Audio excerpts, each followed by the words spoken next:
What is up, peeps, YouTubers, cousins, friends, fans? People have been asking me, Big Ange, master of the barbecue, what is the best way to cook a big, thick, juicy steak? So, you know, we're in lockdown, I'm pretty bored. For me to be doing this, you can imagine how bored I am. So, here we have a nice, big, thick, juicy steak, 1.3 kilo ribeye on the bone. And today we're gonna see my method, which is the easy method, best method for cooking this steak. Stay tuned. So we've unwrapped a little monster here, and the most important thing when taking out a steak out of the fridge is that we leave it outside for at least 40 minutes to get to room temperature before cooking. That is one of the most essential parts of barbecuing a nice thick big steak, is that it's at room temperature when it hits the heat. And for this steak cook today, we're going to be using the Kettle grill. Best barbecue you can use for a steak. This barbecue's done plenty of Ks, plenty of steaks. She never lets me down. Approximately half a chimney of lump charcoal. So we've got the right amount of our lump charcoal in there. Our fire lighters are in place. Get them started. Get them over the fire. Make sure our vents are fully open. And wait for them to light up and ash over. So as we're doing this as a steak, not as a smoked low and slow meat, we're not going to put any rub on this. Instead, we're going to just go with nice olive oil and a good rub. And then simply, nice rock salt. It's all you need. Keep it simple, stupid. Number one rule. When I do smoke meats, briskets, thicker pieces of ribeye, like a rack, I do put a rub on there. Do that in a later video. But for a steak, this is all you need. So with our half chimney of lump charcoal ashed over, we place it on one end of the Kettle grill with the steak on the other end, so we can do what's called indirect cooking.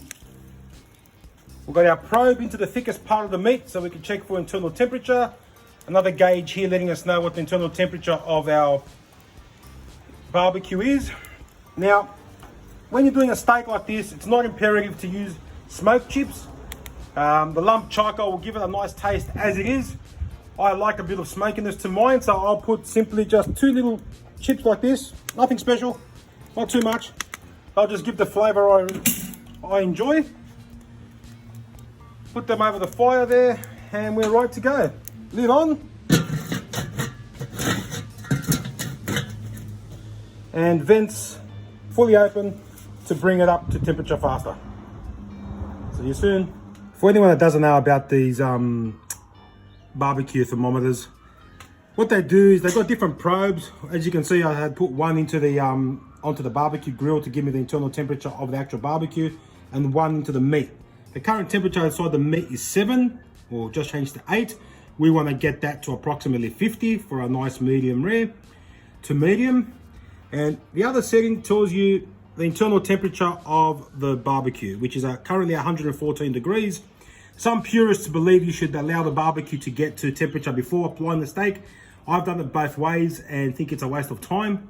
Low and slow cooks usually about 120, a hot and fast about 220 to 240. So with a steak like this, I like to go into between anywhere from 150 to 160 degrees. As my barbecue probe has Bluetooth functionality, I set it to the parameters I require, and should it drop below temperature or get towards being ready, it should set off an alarm to notify me.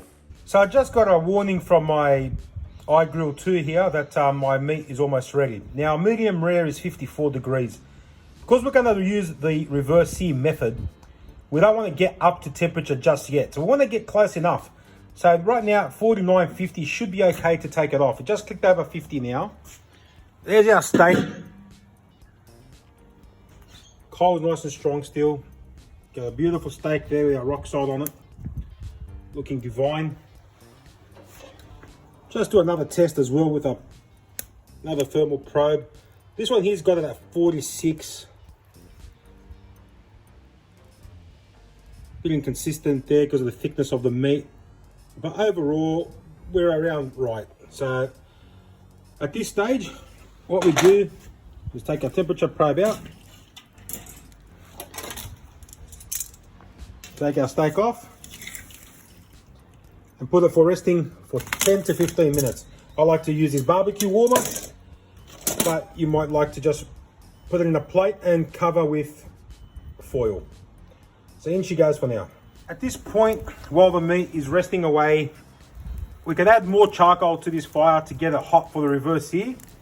Alternatively, I'm doing some Greek village style sausages and some garlic pita bread as an accompaniment. And today I will be reverse searing the steak on the gas grill for efficiency, really. I don't find that it makes that much of a difference. The benefit of the steak is inside the cooking process, and I think the charring will work just as well using my gas grill.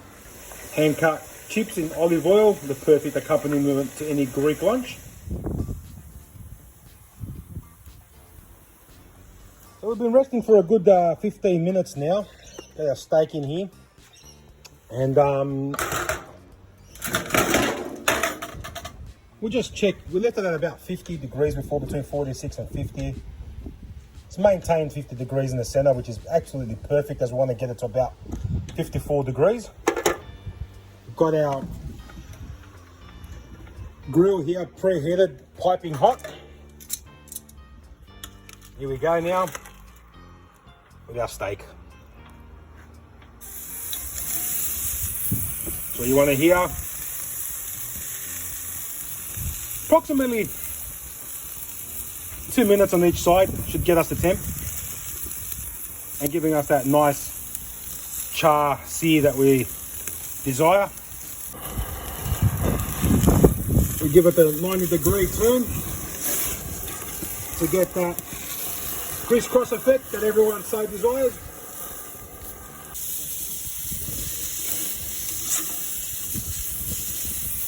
Flip it over, look at that beautiful char we're getting. Absolutely perfect. So it's getting a bit dark and gloomy here in the Sydney LGA lockdown area. We're about done here. Have a quick look.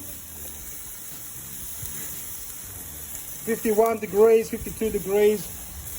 Yep, that's about right in the center. That's a perfect medium rare. So it's off to the chopping board we go. There she is.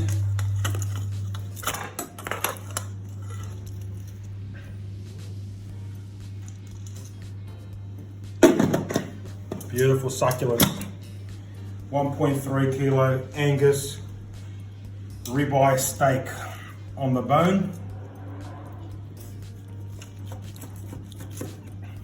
As I'm sharing with my beautiful girls, remove the meat from the bone. Now, I usually have to fight my dog for this one, but he's gonna have a big fight in his hands today. Good, that's mine. No, what did you say? I said that's mine. And here we go, let's have a look inside.